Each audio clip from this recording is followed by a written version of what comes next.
बिस्मिल्लाहिर्रहमानिर्रहीम। अस्सलाम वालेकुम स्टूडेंट्स। अच्छा, ये लास्ट क्लास के अंदर हम लोगों ने आईएसटी का चैप्टर जो है वो बाकायदा तौर पे शुरू कर दिया था और हमारे पास बच्चों कुछ चीज़ें इंट्रोडक्शन में एक तो हम लोगों ने ये अपना पूरा पूरा एक ओवरव्यू जो है वो देख लिया था, प्लस उसमें कुछ चीज़ों को हम लोगों ने हल्का फुल्का सरसरी तौर के ऊपर डिस्कस भी कर लिया था कि एग्जाम्प्ट गिफ्ट्स क्या होते हैं, पेट्स क्या होते हैं, सीएलटीज़ क्या होते हैं, ठीक है, ट्रस्ट क्या होता है, हमने वो थोड़ा बहुत देख लिया था। फिर हमने ये जो एक बेसिकली प्रोसेस है वो पढ़ लिया था कि भाई इनहेरिटेंस टैक्स कब लगता है। वो कहते हैं ये चार्ज होता है at a transfer of value पर। ट्रांसफ़र ऑफ वैल्यू जब होगी, वैल्यू एक बंदे से दूसरे बंदे को ट्रांसफ़र होगी, कैसी वैल्यू? चार्जेबल प्रॉपर्टी की, ठीक है ना। हर प्रॉपर्टी की वैल्यू चार्जेबल नहीं होती, कुछ इस तरह की भी प्रॉपर्टीज़ होती हैं जो कि एग्जेम्प्ट होती हैं। और फिर अगर कोई ऐसा शख्स ट्रांसफ़र करे उसको जो कि चार्जेबल पर्सन हो, ठीक है जी, लिहाजा ट्रांसफ़र हो वैल्यू, किस चीज़ की वैल्यू? चार्जेबल प्रॉपर्टी की। कौन करे ट्रांसफ़र? चार्जेबल पर्सन करे ट्रांसफ़र। तब जाके बेटे इनहेरिटेंस टैक्स जो है वो चार्ज होगा। अब वो कहते हैं कि याद रखिएगा कि इनहेरिटेंस टैक्स के टाइम क्या क्या होते हैं राइज होने के। एक जो कॉमन तरीन चीज़ है, इनहेरिटेंस अमूमी तौर पे बेटे तब होती है जिस वक्त कोई शख्स फौत हो जाए, फिर उसके वरसा के अंदर जो है वो बांट दी जाती है। लेकिन लाइफ टाइम के अंदर भी वो शख्स दूसरों को चीज़ें ट्रांसफ़र कर सकता है, तो लाइफ टाइम गिफ्ट्स पर भी टैक्स लग सकता है अगर वो लाइफ टाइम गिफ्ट्स इंडिविजुअल्स को हों या लाइफ टाइम गिफ्ट्स ट्रस्ट को हों। अगर तो ट्रस्ट को होंगे तो हर हालत में टैक्स चार्ज होगा। क्या होगा? हर हालत में टैक्स चार्ज होगा। लेकिन अगर इंडिविजुअल्स को आप गिफ्ट करोगे तो फिर वहां पर एक शर्त है कि तब टैक्स चार्ज होगा अगर विद इन 7 ईयर्स डोनर यानी कि डोनेशन करने वाला, ट्रांसफर करने वाला शख्स जो है वो फौत हो जाए, फिर जाके बेटे टैक्स चार्ज होगा। चलें जी, आज हम लोग जरा थोड़ा सा पढ़ेंगे कि ट्रांसफर ऑफ वैल्यू होती क्या है। कल मैंने थोड़ा मिसाल के साथ, एक प्लॉट की मिसाल के साथ आप लोगों को समझाया था कि इसमें एक रूल है जिसको हम कहते हैं डिमिनिशन इन वैल्यू। क्या कहते हैं? कि ट्रांसफर से हमारे टोटल एसेट की वैल्यू में कितनी कमी आई। डिमिनिशन का मतलब होता है कमी, ठीक है जी। अच्छा, तो यहां पे वो कहता है a transfer of value is a gift of any asset which results in a reduction in the value of the donor's estate. Donor साहब जो भी हैं उसकी जितनी भी पर्सनल वेल्थ है, मिसाल के तौर पे अगर आज मैं किसी शख्स को कोई चीज डोनेट करता हूं तो अगर मेरी वेल्थ स्टेटमेंट के अंदर लिखा हुआ है जी कि जुहेब राशिद के टोटल जो एसेट्स हैं उनकी कुल मिला के वैल्यू फर्ज करो 5 करोड़ रुपए है, तो अगर मैं कहता हूं कि मैंने आसिम को कोई चीज ट्रांसफर की है तो ये नहीं देखा जाएगा कि मैंने चीज कितनी ट्रांसफर की है, बल्कि ये देखा जाएगा कि जुहेब राशिद की जो 5 करोड़ के एसेट्स हैं उनमें कोई कमी हुई है कि नहीं। अगर कोई कमी नहीं हुई, इसका मतलब यह कि मैंने बेसिकली अपनी वेल्थ से कुछ भी ट्रांसफर नहीं किया, ठीक है ना। कोई हवाई ट्रांसफर हुई है, ये हवाई ट्रांसफर कोई ट्रांसफर नहीं होती। वो जिस तरह आप लोगों ने शायद साइंस में कभी पढ़ा होगा कि एनर्जी जो है वो खत्म नहीं होती, एक जगह से दूसरी जगह ट्रांसफर होती है, इसी तरह है ना। इसी तरह यहां पर भी है। वो वेल्थ वाले कहते हैं, जो टैक्स वाले हैं वो कहते हैं कि भाई ये कैसी आपको वेल्थ ट्रांसफर हुई है कि उसके वाली वेल्थ से कोई कमी हुई नहीं, तो हम लोग उस चीज को ट्रांसफर कहेंगे जिससे एक जगह पर कमी हुई है और दूसरी जगह के ऊपर बढ़ोतरी हुई हो। आगे बात समझ? तो ये वो कह रहे हैं कि डोनर की एस्टेट में कोई ना कोई उससे कमी हुई हो, तब हम लोग कहते हैं कि भाई ये ट्रांसफर ऑफ वैल्यू है। अच्छा, और यहां पर लफ्ज इस्तेमाल हो रहा है किस चीज का? गिफ्ट का। अगर बेटे मैंने इसको कोई चीज दी और उन्होंने बदले में मुझे उसके कोई पैसे दे दिए, ये तो सेल परचेज ट्रांजैक्शन है, ये इनहेरिटेंस में नहीं आता। किस में नहीं आता? हाँ, ये इनहेरिटेंस में नहीं आता। इनहेरिटेंस बात हो रही है गिफ्ट्स की, जो बगैर किसी परचेज प्राइस के चीज किसी को हासिल हो जाए किसी और शख्स से। अब वो कहते हैं जी to be treated as a transfer of value the transfer must be a gratuitous disposition. Gratuitous disposition का मतलब है ये गिफ्ट हो। क्या हो? ग्रेचुटी हो। ग्रेचुटी होता है बगैर किसी मुआवजे के कोई चीज आपको मिल जाए, ठीक है जी, बगैर किसी बदल के आपको कोई चीज मिल जाए। This basically means a gift. आगे वो कहता है, अच्छा इसको वैसे आप जरा एमसीक्यू के लिए जहन में रख लो कि ग्रेटिचुअस डिस्पोजिशन जो है ये एक तरह का मीनिंग है किस चीज का? गिफ्ट का, ठीक है। जहां पर भी ये फ्रेज इस्तेमाल हो रहा हो ग्रेटिचुअस डिस्पोजिशन, इसका मतलब होता है गिफ्ट की नेचर, यानी कि सेल परचेज की नेचर नहीं है, गिफ्ट की नेचर है। अच्छा, ये आगे कहता है बैड बिजनेस डील। यहां पे ये नहीं हो सकता कि अगर खुदा ना खास्ता हमारी कोई चीज जो है वो लॉस पे बिक रही है, किस पे बिक रही है, तो हम लोग कहे जी मैंने तो ये क्या कर दिया? गिफ्ट कर दिया। क्या कर दिया? गिफ्ट कर दिया। नहीं, वो कहते हैं bad business deal will therefore not be liable to inheritance tax even though there is a fall in value of the estate. अब आप एक चीज जरा गौर से देखो, मैंने एक चीज खरीदी थी 100 रुपए की, तो मेरे पास एसेट्स थे ना 100 रुपए के, मैंने वो चीज आसिम को ट्रांसफर कर दी 50 रुपए में। कितने में? तो मैंने लॉस पे ट्रांसफर की ना। आप सालों ने पढ़ा हुआ है एफएफए के अंदर कि disposal of non current assets में हम लोगों ने देखना होता है कि कैरिंग वैल्यू कितनी है और हम लोगों ने डिस्पोजल प्रोसीड्स कितने लेके आए हैं, उनका डिफरेंस जो है वो गेन या लॉस ऑन डिस्पोजल होता है। ठीक है जी। लेकिन यहां पर अगर आप ओवरऑल देखो, मुझे 50 का लॉस ऑन डिस्पोजल हुआ है, लेकिन मैं ये नहीं कह सकता कि ये ट्रांसफर ऑफ वैल्यू हुई है। क्या नहीं हुई? हाँ, मैं ये नहीं कह सकता कि 50 की वैल्यू मैंने उसको ट्रांसफर कर दी। This was just a bad business deal, मुझे इस डील के ऊपर लॉस हो गया। यहां पे इनहेरिटेंस टैक्स मुझे नहीं पड़ेगा, रिमेंबर दैट। अच्छा जी, वो कहते हैं क्यों नहीं पड़ेगा? As it was not the donor's intention to give anything away. यहां पर ना अब इंटेंशन जो है ना बेटे, ये अभी फिलहाल इसके अंदर हम बहुत ज्यादा डिटेल में नहीं जाएंगे, लेकिन यहां पे इंटेंशन इज व्हाट काउंट्स। कि इंटेंशन क्या थी? अगर इंटेंशन ये थी कि मैंने इसको ये चीज बेचनी है लेकिन नहीं बिकी 100 की बिकने की बजाय 50 की बिकी, तो फिर तो बेटे ये एक बैड बिजनेस डील है। लेकिन अगर मेरी इंटेंशन ये थी कि मैं 50 की चीज इसको बेचूंगा, 50 की मैं इसको क्या करूंगा? गिफ्ट करूंगा, तो फिर वो जो मैंने गिफ्ट की है ना उसके ऊपर इनहेरिटेंस टैक्स लगेगा। क्या लगेगा? हाँ, जो मैंने गिफ्ट नहीं की उसके ऊपर दूसरी तरह के टैक्सेस लगेंगे, दूसरी तरह के टैक्सेस लगेंगे उसके ऊपर। अच्छा, कई दफा हो सकता है लोग ये कोशिश कर रहे हो कि इसको इनहेरिटेंस टैक्स में डाल दें, क्योंकि इनहेरिटेंस टैक्स अगर मैंने लाइफ टाइम ट्रांसफर किया तो हो सकता है 7 ईयर्स के अंदर मुझे पोटेंशियली माफ हो जाए। क्या हो जाए? इसलिए इस तरह की हरकतें लोग करने की कोशिश करते हैं कि अगर कोई सेल परचेज की ट्रांजैक्शन के अंदर बुरी डील हो गई, लॉस हो गया, तो वो कहते हैं कि यार इसकी बजाय ना हम लोग इस तरह करते हैं कि इसको इनहेरिटेंस वाले में डाल देते हैं, हो सकता है पूरे का पूरा ही माफ हो जाए। क्या हो जाए? इस तरह की हरकतें हो रही होती हैं। लेकिन खैर अभी हम इसके ऊपर बहस नहीं करेंगे।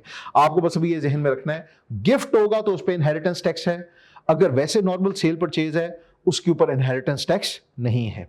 आगे वो कहता है to calculate the transfer of value. अब ये हम लोगों ने कितने की चीज दूसरे को ट्रांसफर की है, उसके लिए वो कहते हैं कि हम लोगों ने देखना होता है the loss to donor principal, कि डोनर के एस्टेट में कितनी कमी हुई। इस वाली को हम कहते हैं डिमिनिशन इन वैल्यू। अच्छा जी, आगे उसने उसका छोटा सा एक फॉर्मूला बताया हुआ है। वो कहता है the loss to the donor is the difference between the value of the donor's estate before and after gift. Simple सी बात है। मिसाल के तौर पे बच्चों, बिफोर ये वाला जो हिस्सा है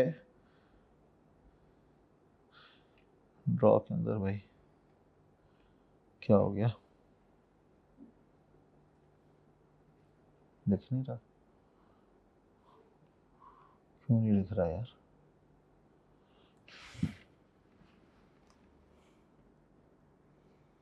अच्छा भाई, ये तो खैर,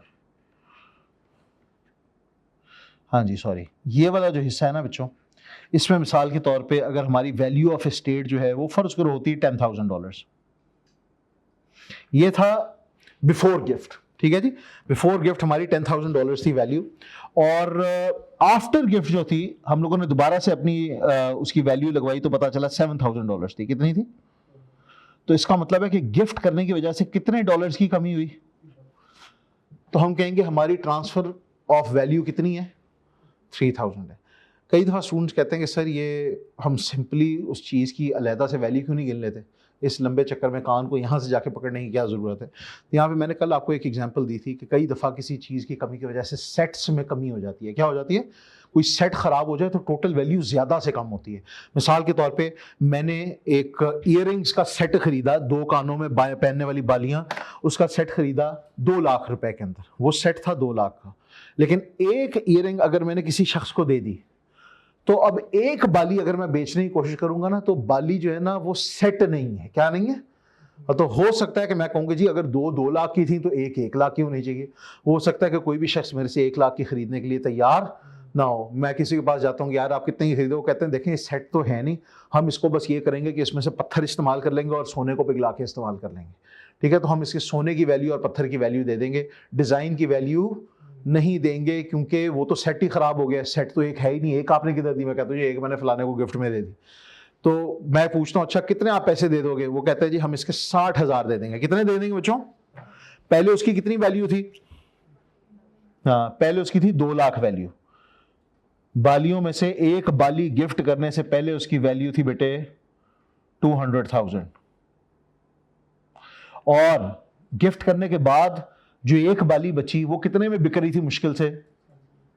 कितनी? 60,000 की। सॉरी, 2 लाख दोनों बालियों की वैल्यू थी ना। फिर मैंने एक बाली गिफ्ट कर दी किसी को, अब मैं एक को बेचने जा रहा हूँ,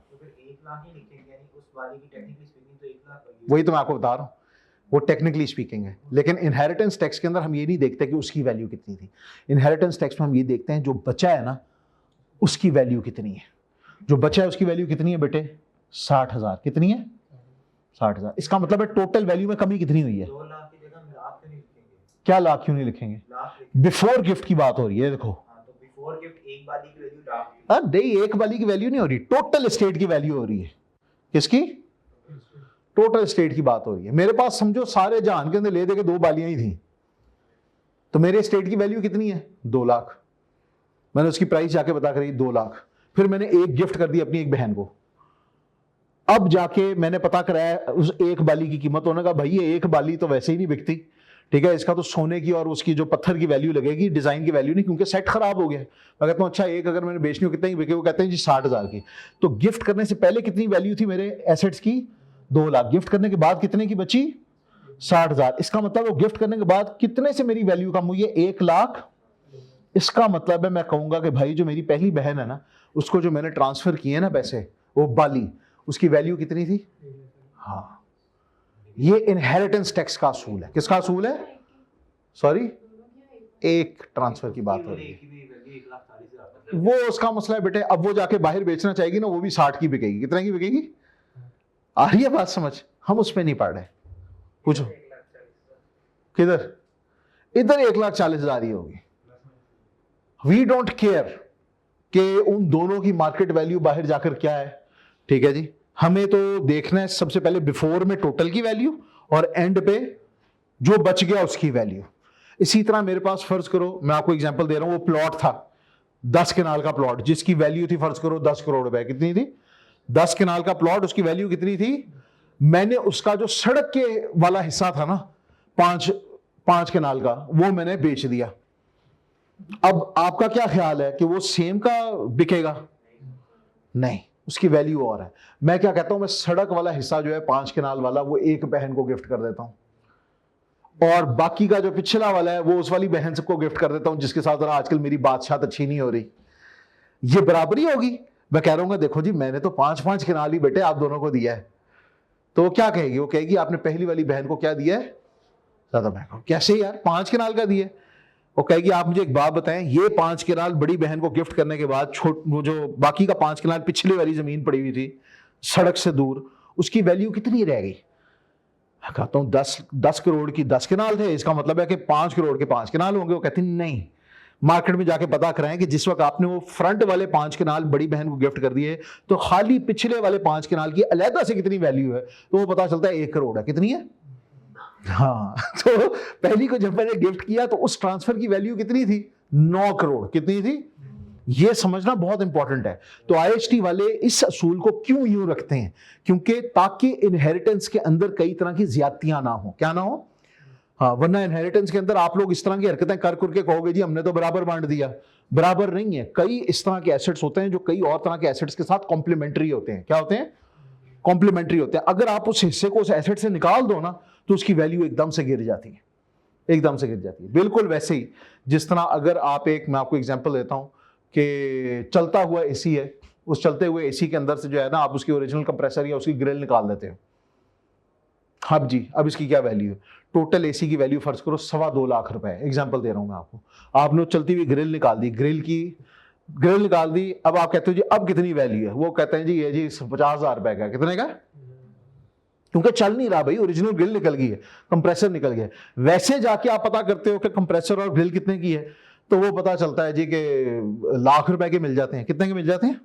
लाख रुपए के। आप कहोगे यार ये तो वैसे लाख रुपए के मिल जाते हैं, लेकिन जिस वक्त मैंने एसी में से निकाले 2.25 लाख का मेरा एसी था, बचना चाहिए था 1.25 लाख का। कितने का? लेकिन नहीं, कोई भी नहीं खरीदने के लिए तैयार, क्योंकि असल काम वाली चीजें उसमें से निकल गई हैं। जूस निकल गया। क्या निकल गया? जूस निकल गया। तो फल की फोक रह गई है। तो हम लोग कहते हैं कि यार सारा फल एक जैसा नहीं होता। अब आप जाके खरीदो ना, आपको वो कहेगा यार ये देखो ऑरेंज ही तो है, मैंने इसमें से क्या निकाला है? सिर्फ पानी। तो चलो पानी के बाद देख लेते हैं कितना वजन। आप कहोगे ना, ये नहीं करना आपने। पानी निकाला है, उसका वजन और था, इसका वजन के मुताबिक नहीं होगा। असल चीज तो आपने निकाल ली। वो कहता है असल चीज कहाँ निकाली यार, ऑरेंज बाकी का पड़ा ही हुआ, खाली वाटर कंटेंट ही निकला है। इस तरह नहीं होगा। इसलिए हर एसेट जो है उसके अंदर अलग अलग कंपोनेंट्स की अलग अलग वैल्यू होती है, और कभी कभार सेम ही तरह के कंपोनेंट्स होते हैं लेकिन उनके इकट्ठे होने की वजह से उसकी वैल्यू और होती है, इकट्ठे होने की वजह से उसकी वैल्यू और होती है। चलिए जी आगे।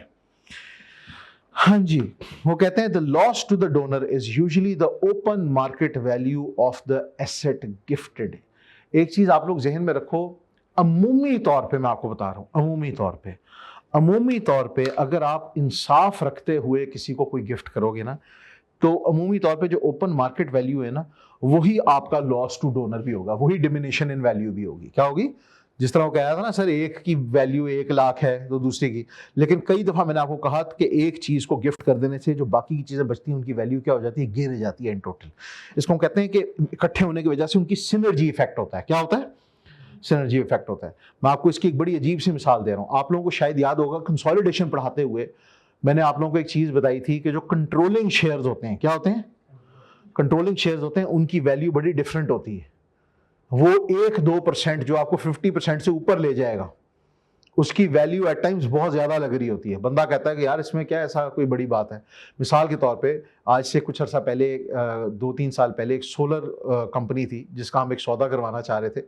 तो उसके शेयर्स जो है ना, उसके शेयर्स, उसका हमने सौदा करवाना था। तो सौदा इस चीज पे तय हो रहा था कि 49%, कितना? 49% शेयर जो है वो इन्वेस्टर खरीदेगा, और उसके लिए तकरीबन वो 10 करोड़ रुपए देने के लिए तैयार था कि जी 49% शेयर्स में 10 करोड़ में खरीदूंगा। लेकिन वो जो इन्वेस्टर है ना, वो 49% नहीं लेना चाह रहा था, वो लेना चाह रहा था 51%। कितने लेना चाह रहा था? वो आपको पता है क्यों? ताकि उसका कंट्रोल रहे। तो जिस वक्त 51% की बात हुई ना, तो मामला 40 करोड़ तक पहुंच गया। कहां तक पहुंच गया? हाँ, उसने कहा मैं ये कंट्रोल नहीं अपनी कंपनी का लूज कर सकता। करते करते करते करते वो बोली वे बोली लगाता चला गया, बोली वे बोली लगाता चला गया, बात 40 करोड़ तक जा पहुंची। उसने कहां पे वो 49% के लिए कितना देने के लिए तैयार था? हाँ, और कहां पर वो 51% के लिए कितना देने के लिए तैयार है?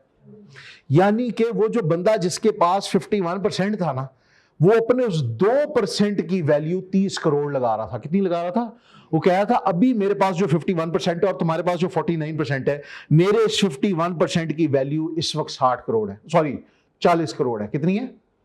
40 करोड़ है। और अगर तुम्हें इसमें से सिर्फ 2% मैंने दे दिया, कितना दे दिया?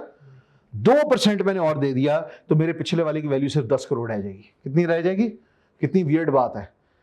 तो वहां पर क्या चीज होगी कि अगर आप इनहेरिटेंस में गिफ्ट में दे रहे हो, तो वहां पर फिर ये फेयर नहीं होगा कि आप ये लगाओ कि यार वो क्या है क्या नहीं है, क्योंकि वो जो 2% उसने दिए हैं ना, उसकी वजह से बाकी सारों की वैल्यू बहुत गिर गई है, क्योंकि अब वो कंट्रोलिंग शेयर्स नहीं रहे। क्या नहीं रहे? हाँ, उनकी हैसियत बदल गई है, सेट खराब हो गया। चलिए जी आगे। कहता है कि However, in some circumstances, मैंने कहा ना अमूमी तौर पे ओपन मार्केट वैल्यू ही आपका डिमिनिशन होता है, लेकिन कुछ सर्कमस्टांसेस ऐसे हैं जहां पर डोनर के पॉइंट ऑफ व्यू से is not the same as the value of the asset received from the donee's point of view. मिसाल के तौर पर मेरे पास जिस वक्त बालियों का 2 बालियों का सेट था, वो 2 लाख रुपए का था। छोटी बहन को मैंने दिया और उसने जाके बाहर से पता करवाया कि एक बाली कितने में होती है। उसको क्या पता चला? 60,000 की होती है। कितने की होती है? उसको कितने का गिफ्ट मिला? वैसे उसको गिफ्ट मिला 60,000 का, क्योंकि उसने जाके बाहर एक बाली की वो पता करवाई, कीमत तो कितने की मिली है उसको? 60,000 की। लेकिन मेरी एस्टेट में कितने की कमी हो गई है? 1,40,000 की। तो ट्रांसफर ऑफ वैल्यू क्या साबित होगी? 1,40,000। ये नहीं कि उसको कितने मिले हैं, ये देखा जाएगा मेरी एस्टेट से कितनी कमी हुई है। आई बात समझ? चले आगे। वो कहता है this is most common with unquoted shares where a controlling shareholder. उसने देखो वहीं पे बात कर दी है शेयर्स की, जिस तरह मैं अभी आपको एग्जांपल दे रहा था। और मेरे ख्याल में मैंने ये सोलर वाली एग्जांपल शायद अपने एफए वाले स्टूडेंट्स को पहले भी बताई हुई थी। वो कहता है this is the most common with unquoted shares where a controlling shareholding from which a partial gift can be made, reducing the donor's level of control, has a higher value per share than the minority share। ये मैं आप लोगों को बता चुका हूँ। चलिए जी आगे देखते हैं, आगे देखते हैं। यहां आ गया टेस्ट टू अंडरस्टैंडिंग। पहला टेस्ट टू अंडरस्टैंडिंग आ गया। कहता जी Linda owns 6,000 shares which represent a 60% holding. 6,000 share है। हाँ जी, 6,000 शेयर है। कितनी परसेंट होल्डिंग है? 60% इन लूट लिमिटेड। नाम भी बड़ा मजेगा। तो कहता है जी on 31st December 2023 she gave a 20% holding in the company to her friend Bob, ठीक है। अच्छा 20%, उसने ये नहीं कहा 20% ऑफ हर होल्डिंग, उसने कहा 20% of holding in the company. इन दो सेंटेंसेस में क्या फर्क है, ये बड़ा इंपॉर्टेंट है, यहाँ पे लफ्जों की हेरा फेरी बहुत इंपॉर्टेंट है बच्चों। अगर यहां पर ये लिखा होता, मैं जरा इसको थोड़ा सा ऊपर कर रहा हूं ताकि मैं लिख सकूं, बल्कि नहीं यहां पे लिख देता हूं। अगर यहां पर बेटे यहां पर ये लिखा होता ना, क्या हो गया यार, यहां पर ये लिखा होता 20% ऑफ हर शेयर्स, तो फिर ना बेटे हम लोग 6000 का ना 20% निकालते हैं। क्या निकालते हैं? हाँ, इसने क्या कहा है, इसने कहा है 20% of holding in the company.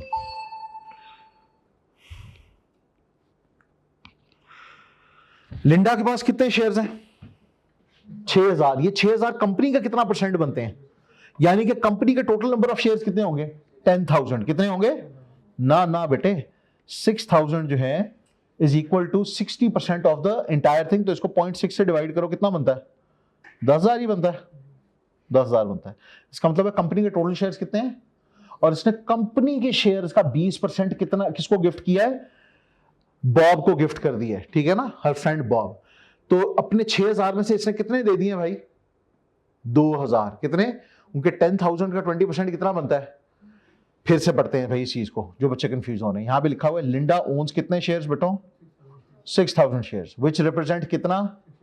60% holding. इसके पास कंट्रोलिंग शेयर है ना। अच्छा पहले तो ये बताओ कि इस कंपनी के टोटल शेयर्स कितने होंगे? अगर 6000 से आपका 60% बन रहा है तो इसका मतलब टोटल कितने होंगे? 10,000। उस 10,000 में से 6,000 किसके पास हैं? लिंडा के पास हैं। अब लिंडा जो है ना, she gave a 20% holding in the company to her friend Bob. किसका 20% दिया उसने? अपने शेयर्स का या कंपनी के 20% दिया है? हाँ, टोटल कंपनी की बात हो रही है, यानी कि 10,000 का 20%। किसका? नॉट 6,000 का 20%, ये नहीं है। तो अगर इसने यहां पे लिखा होता 20% ऑफ हर शेयर, तो फिर ये बेटे होता 6,000 इंटू 20%। क्या होता? हम कहते हैं कि इसने इसके कितने बन जाते हैं 6,000 का 20%? 1200 शेयर दिए, लेकिन यहां पर उसने कंपनी का 20% दिया, यानी कि 2,000 शेयर दिए। अब लिंडा के पास कितने शेयर थे टोटल? 6,000। उसमें से कितने दे दिए उसने बॉब को? 2,000। कितने बचे हैं लिंडा के पास शेयर्स? 4,000 बचे हैं। यहां पे अब हमें समझने की जरूरत है। अब वो कहता है यहां पे हमें क्वेश्चन में कि calculate Linda's transfer of value relating to the gift of unquoted shares for IHT purposes. अब देखो कितने मजे की बात हो रही है। पहले थे हमारे पास कितने बेटे? 60%। तो 60% कौन सी वाली रेंज में फॉल करते हैं? 51 to 74 पे। तो 51 to 74% के ऊपर वो कहता है कि वैल्यू पर शेयर कितनी है। इसका मतलब ये हुआ कि जिस वक्त लिंडा के पास बच्चों 6,000 शेयर थे, तो वहां पर लिंडा जो है उसके शेयर्स की वैल्यू कितनी होगी? 6,000 इंटू 26 इंटू कितना बनता है? शाबाश, 156,000। ये क्या बना बोलो? ये उसके शेयर्स की वैल्यू बिफोर गिफ्ट है। क्या है? Before gift. अच्छा अब आफ्टर गिफ्ट उसके पास कितने बचे हैं? 4,000। कितने बचे हैं? 4,000। 10,000 का कितना परसेंट बनता है? 10,000 है टोटल शेयर्स, 40%। तो यहां पे देखो इसने कहा है कि 26 से 50%, 40 इसमें आता है ना। उस अगर आपके पास इतनी होल्डिंग हो कंपनी में, तो आपके हर शेयर की वैल्यू कितनी है? 15। यानी कि 44,000 को करो 15 से मल्टीप्लाई, कितना बनेगा? कितना बेटे? 60,000। यानी कि गिफ्ट देने से पहले लिंडा के शेयर्स की वैल्यू कितनी थी? 156,000। गिफ्ट देने के बाद कितने से कमी हुई है? हाँ, 96,000 से लिंडा के शेयर्स क्या हो गए? कम हो गए। अंदाजा लगाओ, उसने अपनी तरफ से कितने दिए थे? 20% दिए थे। अगर सेम रेट पे चल रहे होते तो कितनी कहानी फर्क होती है ना। लेकिन यहां पर क्या हो गया? यहाँ पर जिस वक्त उसने शेयर्स दिए हैं ना, तो जो उसकी डिमिनिशन इन वैल्यू का रूल है, उसकी वजह से ट्रांसफर ऑफ वैल्यू बहुत ज़्यादा हो गई है। बेसिकली गिफ्ट देने से पहले उसके पास 1,56,000 के शेयर्स थे, और गिफ्ट देने के बाद उसके पास सिर्फ 60,000 के बचे। इसका मतलब ये है कि भाई 94,000 के 96,000, 96,000 जो है ना, ये आपकी ट्रांसफर ऑफ वैल्यू है। ये आपका डिमिनिशन का रूल है। मुझे बताओ, ये क्वेश्चन कर पाओगे आप लोग अगर आ जाता है? यहां पे सिर्फ एक मसला आएगा, वो मसला आएगा कि अगर कहीं भी उसने लफ्जों की हेरा फेरी कोई की है, ठीक है, आप 20% किस चीज का निकाल रहे हो, आप 40% किस चीज का निकाल रहे हो, ठीक है। लिहाजा इस क्वेश्चन को जरा गौर से जाके ईजी होके ना जाके पढ़ना। अच्छा जी, अगली वाली चीज हम देखते हैं।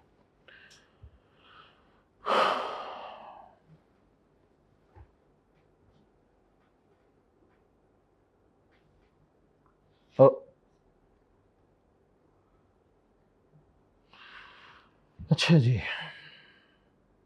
अगला जो हमारे पास बेटे कॉन्सेप्ट आ रहा है ना, वो आ रहा है, यार ये ना एज के ऊपर सही नहीं खुलता यार। कौन सा पेज है? ओ नहीं नहीं नहीं, नहीं।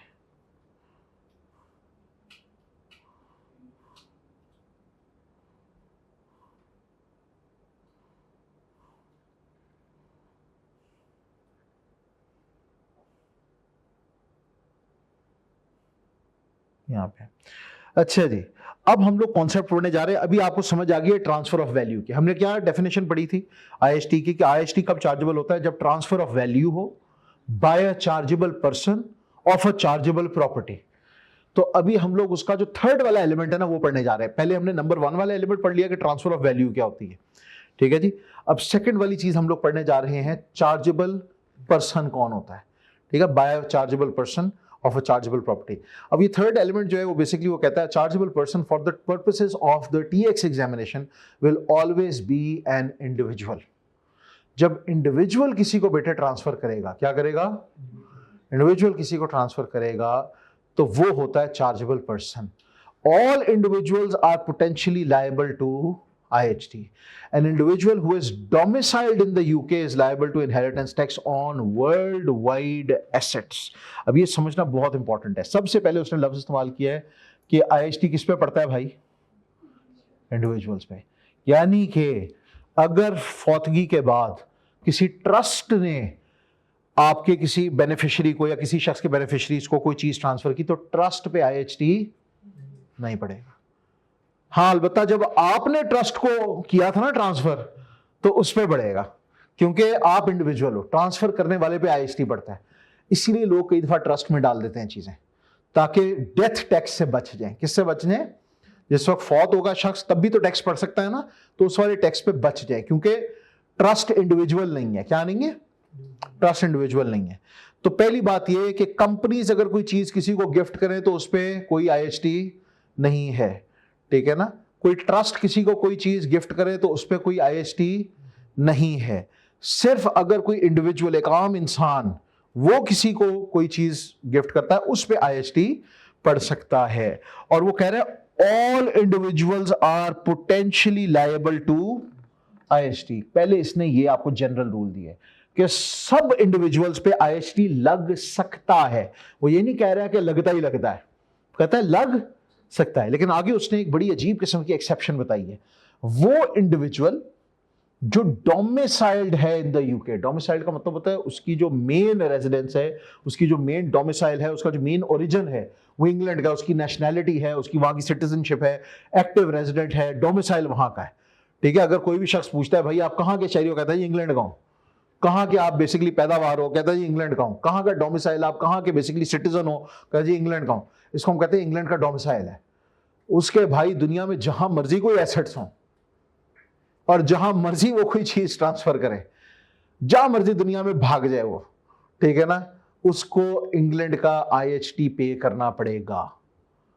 आगे बात समझ। एक इंग्लैंड का बंदा जिसके टैक्स जो एसेट्स वगैरह वो पड़े हुए, फर्ज करो दुनिया के किसी चौथे कोने के अंदर, जो इंग्लैंड के अंडर फॉल ही नहीं करता, वो कहते हैं भाई चार्जेबल पर्सन हो ना आप, तो आप पे आईएसटी लगता है, आप इंग्लैंड के डोमिसाइल हो। क्या हो?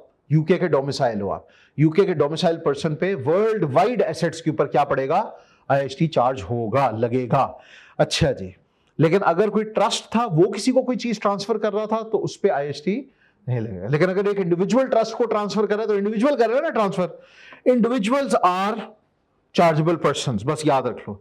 हाँ, यहां पे जो इसने वर्ड इस्तेमाल किया ना पोटेंशियली का, किसका, पोटेंशियली का, वो इसने कहा है कि सारे इंडिविजुअल्स हो सकते हैं चार्जेबल, क्योंकि कुछ ऐसे हो सकता है कि जो चार्जेबल ना हो, कुछ इंडिविजुअल्स ऐसे भी हो सकते हैं जो चार्जेबल ना हो। मिसाल के तौर पे मैं ना इंग्लैंड का डोमिसाइल हूं, ना वहां का रेजिडेंट हूं, मैं कोई ट्रांसफर कर रहा हूं इधर उधर की चीजों की, तो हो सकता है कि मेरे ऊपर आईएसटी ना लगे, लेकिन पोटेंशियली मेरे पर भी लग सकता है, पोटेंशियली मेरे पर भी लग सकता है अगर बीच में यूके इन्वॉल्व हो। मिसाल के तौर पे मेरी कोई प्रॉपर्टीज वहां पर हो या फिर कोई इस तरह की चीज हो, तो पोटेंशियली मेरे ऊपर भी लग सकता है। अभी हम उसके असूल जाके आगे पढ़ेंगे। तो तीन चीजें ध्यान में रख लें, आईएसटी सिर्फ इंडिविजुअल्स पे पड़ता है। सेकंड चीज, सब इंडिविजुअल्स पे लग सकता है। तीसरी चीज, जिनका डोमिसाइल यूके का है उन पे तो हर हालत में पूरी दुनिया के अंदर लगता है, ठीक है जी, जहां मर्जी हो। वो कहते हैं जी, अब आगे उसने हमें एक थोड़ा सा असूल होता है, वो मैंने कहा था ना जो पोटेंशियल वाला, कहते हैं जी अगर आप यूके के डोमिसाइल नहीं है, if not UK domiciled, an individual is generally only liable on UK assets only। भाई मेरा डोमिसाइल यूके का नहीं है, लेकिन यूके के अंदर मेरा कोई एक आध घर, कोई एक आध दुकान, कोई एक आध ऑफिस है, ठीक है, और मैं वो चीज किसी को गिफ्ट कर देता हूं, क्या कर देता हूं, हाँ, अब मैं जाके उनको कहूं, मैं कहूं भाई मैं तो पाकिस्तानी हूं, मेरे ऊपर आईएसटी क्यों लग रहा है, वो कहते हैं सर आप पाकिस्तानी, आपका एसेट पाकिस्तानी नहीं है, आप एक यूके के एसेट को गिफ्ट कर रहे हैं किसी और शख्स को, तो हम इस पे आईएसटी चार्ज करेंगे। लेकिन अगर आप बहैसियत पाकिस्तानी दुनिया भर में कहीं और किसी एसेट के ऊपर कुछ करते हैं, तो उस पे यूके का टैक्स नहीं लगेगा, उस पे आईएसटी नहीं लगेगा। आगे बात समझ बच्चों, कोई कंफ्यूजन तो नहीं है भाई, सो तो नहीं रहे दोनों, हाँ कोई चाय शाय पियो, हाँ जी। However, for the purposes of TX examination, अब यहां पे आप लोग देख लो, आप अपने लिए कहानी आसान कर लो। वो कहता है जी all individuals will be UK domiciled. आपके लिए इस पेपर में जब भी इंडिविजुअल की बात हो रही होगी, किसकी बात हो रही होगी, जब भी इंडिविजुअल की बात हो रही होगी, तो आपको इस टेंशन में नहीं डालेगा कि भाई ये यूके डोमिसाइल्ड है कि नहीं। लेकिन बेटे ये रूल अभी से आपने रख लेना है, हो सकता है एमसीक्यू में वो आपसे ये रूल पूछ ले, क्या पूछ ले, हाँ, लेकिन जिसमें को आपको क्वेश्चन वैसे देगा ना, कोई केस स्टडी देगा, इसका ये टैक्स कैलकुलेट करो, तो आपको इस मसले में नहीं डालेगा वो कि आप पहले ये देखोगे भाई डोमिसाइल्ड भी है कि नहीं, अलबत्ता एटीएक्स के अंदर करेगा, ठीक है। वहां पे आपको हर चीज के लिए अवेयर रहना होगा कि बंदे की टैक्स प्लानिंग हमने करनी है, तो ये यूके डोमिसाइल्ड भी है कि नहीं है, ऐसे ही हम इसका टैक्स कैलकुलेट करते चले जा रहे हैं। अलबत्ता यहां पे जिसको आपको टैक्स कैलकुलेट करने को कहेगा, तो आपको इस फिक्र में नहीं पड़ना, इसका मतलब है कि वो कंफर्म डोमिसाइल्ड ही है। ये चलें आगे, कहते हैं नोट दैट स्पाउसेस, अब यहां पे जरा आप काइंडली इसको नोट कर लें, स्पाउस किसे कहते हैं, हस्बैंड या वाइफ को, और पार्टनर्स, अल्लाह हिफाजत फरमाए, जो सेम जेंडर वाले भी पार्टनर्स होते हैं बाहर की दुनिया के अंदर, इन अ रजिस्टर्ड सिविल पार्टनरशिप, ये सेम जेंडर वाली मैरिजेस वाली चीज की बात कर रहे हैं। अनफॉर्चुनेटली जो कि हम लोग यूके की चीजें पढ़ रहे हैं, इसलिए हमें इस तरह की बातें जो है वो पढ़नी पड़ती हैं। वो कहता है जी नोट दैट स्पाउसेस और partners in a registered civil partnership are treated as, ये बहुत इंपॉर्टेंट है, ये बहुत इंपॉर्टेंट है, are treated as separate chargeable persons. Very important, separate chargeable person का क्या मतलब है, एक शख्स है जिसका स्पाउस यूके डोमिसाइल्ड है, क्या है, जिसका स्पाउस क्या है, यूके डोमिसाइल्ड है। यहां पे अब आपको ना थोड़ी सी कंफ्यूजन आ सकती है, यूके डोमिसाइल्ड है स्पाउस, अब हो सकता है कि कई लोग कहें सर जी स्पाउस के अंदर तो कई तरह के टैक्स के मामला सिमिलर होते हैं, अभी हम पढ़ेंगे इनकम टैक्स के अंदर, लेकिन आईएसटी के अंदर नहीं। आईएसटी में वो कहता है यार जो यूके डोमिसाइल्ड वाला है ना, वो अगर ट्रांसफर करेगा वर्ल्ड वाइड एसेट्स पे, किस पर, वर्ल्ड वाइड एसेट्स पर, तो भाई फिर उसके ऊपर पड़ेगा, आप समझ लो कि आईएसटी। लेकिन अगर आपका वो वाला स्पाउस जो कि यूके डोमिसाइल्ड नहीं है, वो करता है किसी वर्ल्ड वाइड एसेट के ऊपर ट्रांसफर, तो फिर उसके अंदर अक्लमंदी क्या होती है टैक्स प्लानिंग की बुनियाद के ऊपर, कि अगर आपने यूके से बाहर कोई एसेट्स लेने हैं, तो आप उस वाले स्पाउस के नाम के ऊपर लो जो कि यूके डोमिसाइल्ड नहीं है, और यूके के अंदर लेने हैं फिर भाई आपकी मर्जी है। फिर अमूमी तौर पर बेहतर ये होता है कि यूके वाला जो है उसी के नाम पे ले लिया जाए, ठीक है। फालतू में डबल टैक्स वगैरह अपने ऊपर ना डालो, जिस टैक्स से बच सकते हो उससे बचो। चलें जी आगे, ओकेजन्स ऑफ चार्ज। अब यहाँ पे मैंने आप लोगों को बताया था कि समरी के अंदर उसने हमें 2-3 ओकेशंस ऑफ चार्ज बताए हैं। यहाँ पर बच्चों ये देखो कि कौन कौन सी ओकेशंस ऑफ चार्ज है on the death of the individual. इसी तरह अगर लाइफ टाइम कोई गिफ्ट दिया है टू इंडिविजुअल, ये पोटेंशियली इसके ऊपर टैक्स लग सकता है। क्या लग सकता है? पोटेंशियली टैक्स लग सकता है। लेकिन अगर 7 साल तक वो जिंदा रहा डोनर, तो फिर ये पोटेंशियली एग्जैम्प्ट है, ये एग्जैम्प्ट हो जाएगा। क्या हो जाएगा? हम इसको कहते हैं पेट। क्या कहते हैं? Potentially exempt transfer. क्यों पोटेंशियली? क्योंकि अभी ये एग्जैम्प्ट नहीं हुई, तब एग्जैम्प्ट होगी जब ये 7 साल तक जिंदा रहेगा।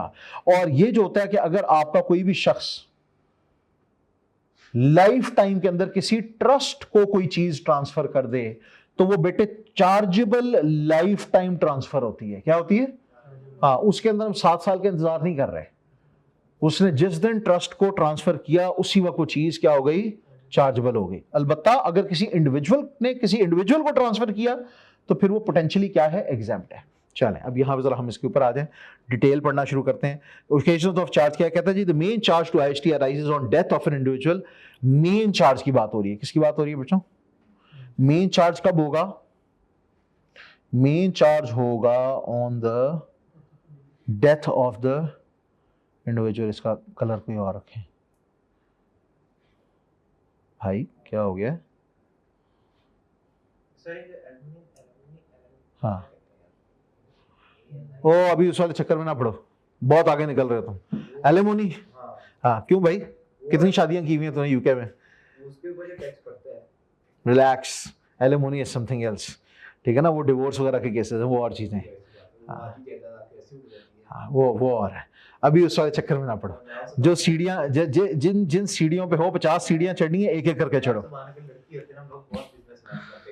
अल्लाह हिफाजत फरमाए। ऐसे बहुत सारे हमारे डग बियर्डन एक उस्ताद थे टैक्स के, उनके पास इस तरह की एक अदद खातून आई, बूढ़ी हो चुकी हुई थी माशाल्लाह। उनके कोई 11-12 हस्बैंड्स थे।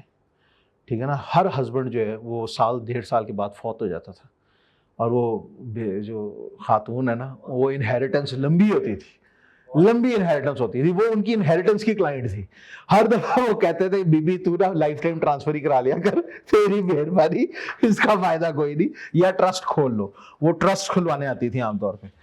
हर पनौती जब जाओगे तो हर दफा वो पत्ता होता था पक्का के गए। तो बेटे हर दफा डिवोर्स पे नहीं होता, इसीलिए प्रीनप्स बनते हैं। ठीक है ना, प्रीनप्चुअल एग्रीमेंट्स होते हैं। इस तरह की खातून जिसके अल्लाह माफ फरमाए, वो लिहाजा रिस्क ही कोई नहीं लेती थी, बिल्कुल भी रिस्क नहीं लेने का। ठीक है ना, प्रीनप हो ना हो, फौतगी हो गई तो फिर तो हो गई, प्रीनप भी खत्म। तो नहीं भाई, अभी हम उस चक्कर में नहीं पड़ेंगे। यहाँ पे देख लें, मेन चार्ज कब होता है बेटे आईएसटी का? जब कोई शख्स फौत हो जाए। अभी हौसला रखे, देखते रहे। कहता है कि जी the main charge to IST arises on death of an individual as liability arises on the following. किन किन चीजों पे बच्चे टैक्स पड़ता है डेथ पे? The value of all the net assets. Net का आप लोगों को याद था कि जिस वक्त हम लोगों ने अकाउंटिंग इक्वेशन पढ़ी थी कभी, assets are equal to capital plus liabilities. हमने कहा था एसेट्स 2 जगहों से आ सकते हैं, ओनर के अपने पैसों से या फिर उधार से। तो नेट एसेट्स होते थे एसेट्स माइनस लायबिलिटीज, यानी कि इक्वल टू कैपिटल।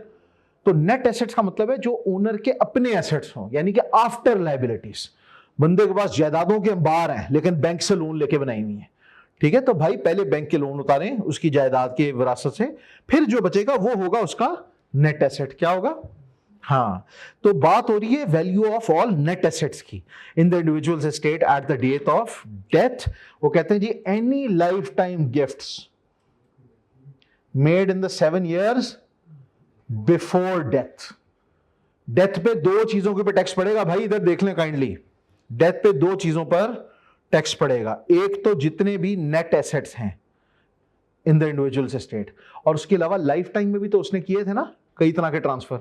अगर लाइफ टाइम में ट्रांसफर करने के बाद 7 साल तक ये डोनर जिंदा नहीं रहा, जो पोटेंशियली एग्जैम्प्ट ट्रांसफर्स थी, अब वो एग्जैम्प्ट नहीं हुई, वो पोटेंशियल रियलाइज नहीं हुआ, तो वो वाली जो एग्जैम्प्ट ट्रांसफर्स थी ना, अब वो भी चार्जेबल हो जाएंगी। क्या हो जाएंगी? हाँ जी। वो कहता है however an IST charge also arises on certain lifetime gifts at the date of the gift। वो आप लोगों ने पढ़ा है CLT के ऊपर।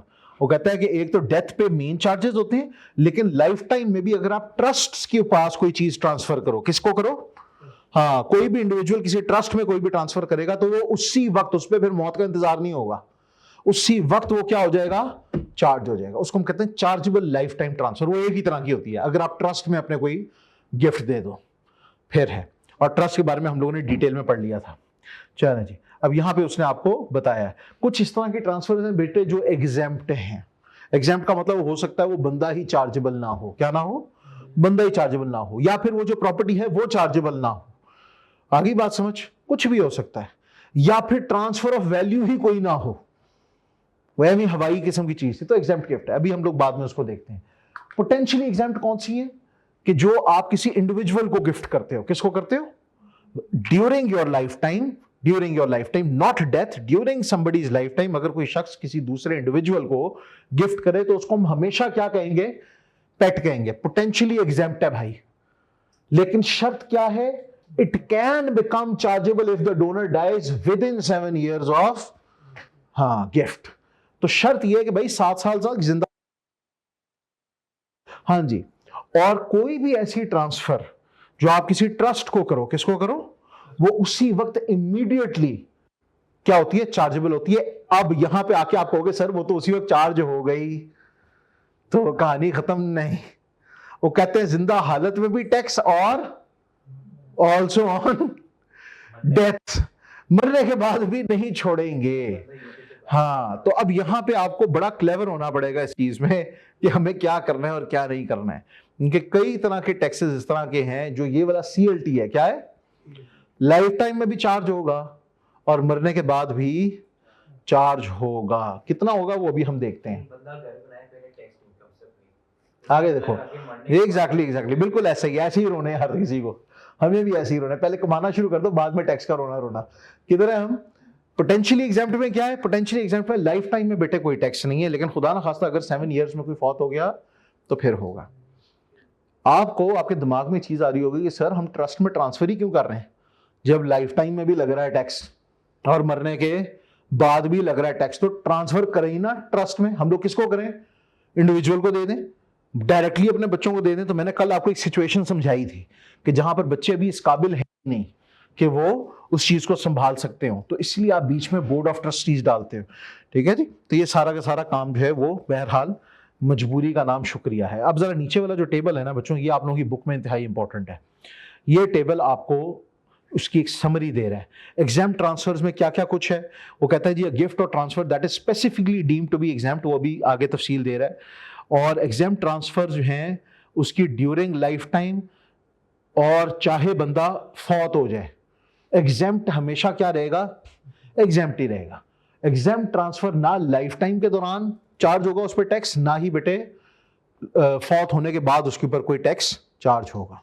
मैं आपको उसकी एक ब्रीफ सी मिसाल दे देता हूं कि एक ऐसा बंदा जो कि यूके डोमिसाइल्ड नहीं है, यूके डोमिसाइल्ड नहीं है, वो अगर अपने किसी इंटरनेशनल एसेट को किसी को गिफ्ट करता है तो उस पर उसको टैक्स चार्ज नहीं हो रहा है IHT।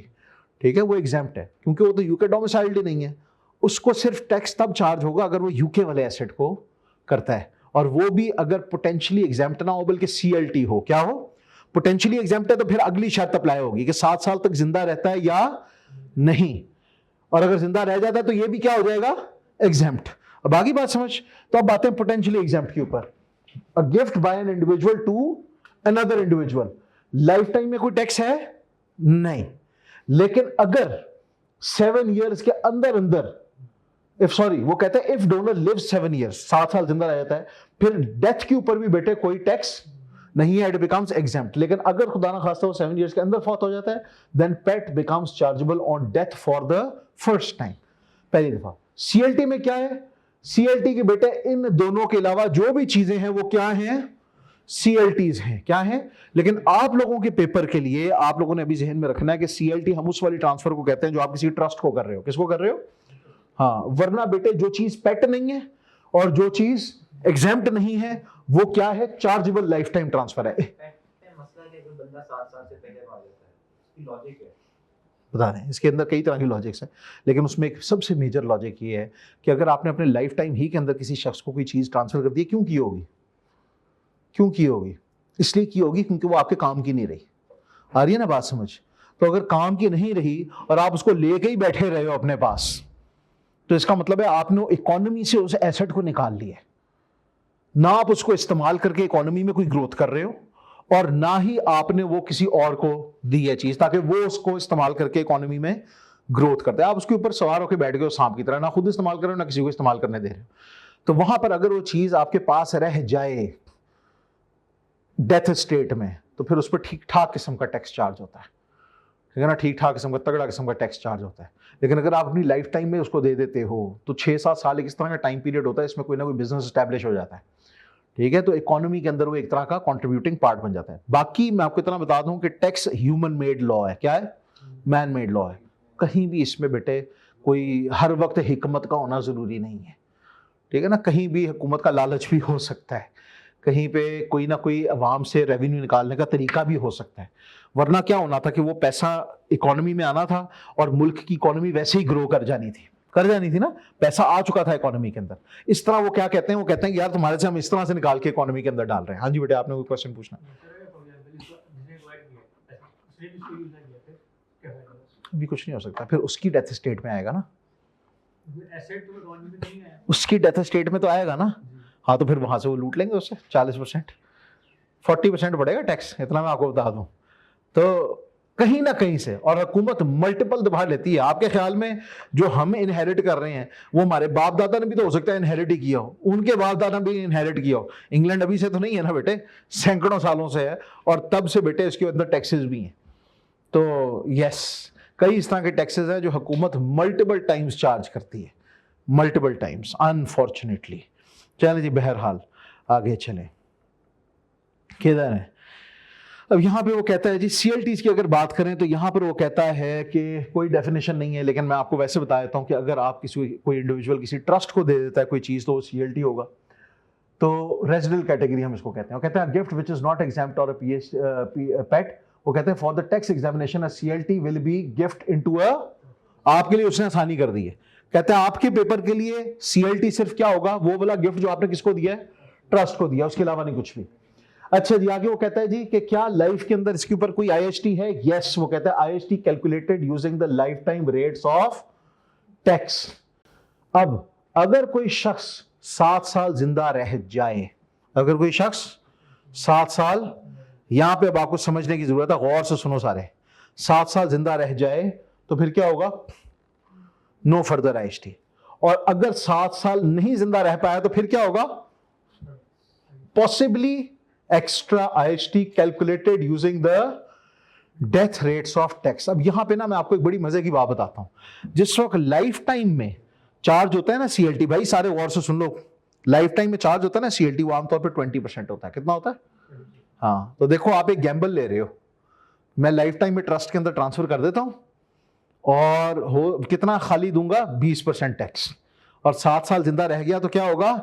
इस पे दोबारा टैक्स नहीं लगेगा, क्योंकि डेथ पे तो पढ़ना है 40%। कितना पढ़ना है? अभी हम आगे जाके पढ़ेंगे इस चीज को। तो ये चीज समझना जरूरी है। इसीलिए कई दफा बेहतर होता है कि आप लाइफ टाइम के अंदर ही ट्रस्ट में उस चीज को ट्रांसफर कर दो जिसकी अब आपको कोई डायरेक्टली जरूरत नहीं रही। तो ये इंपॉर्टेंट चीज है। चलें एनीवे, हाँ जी, हाँ हाँ जी जी, हाँ जी, वो अभी हम लोग पढ़ेंगे कितना का जाएगा, ठीक है ना। आपकी बात सही है, आपकी बात सही है कि वो तब भी देगा। कितना देगा ये अभी हम आपको बताते हैं, कितना देगा ये हम देंगे। 60% नहीं होगा, डोंट वरी, वो कितना देगा वो हम बता देते हैं। टोटल कुल मिला के 40% ही होता है, लेकिन वो जरा ना इसका हिसाब किताब 40% के साथ थोड़ा सा फर्क तरीके से। अच्छा जी, ठीक है, अभी के मेरे ख्याल में इतना काफ़ी है। तो अगली रिकॉर्डिंग जो है उसके अंदर हम इंशाल्लाह इसकी कैलकुलेशंस वगैरह को, सीएलटीज़ की कैलकुलेशंस को, सारी चीज़ों को डिस्कस करेंगे। जज़ाकल्लाह बच्चों, अस्सलाम वालेकुम रहमतुल्लाह।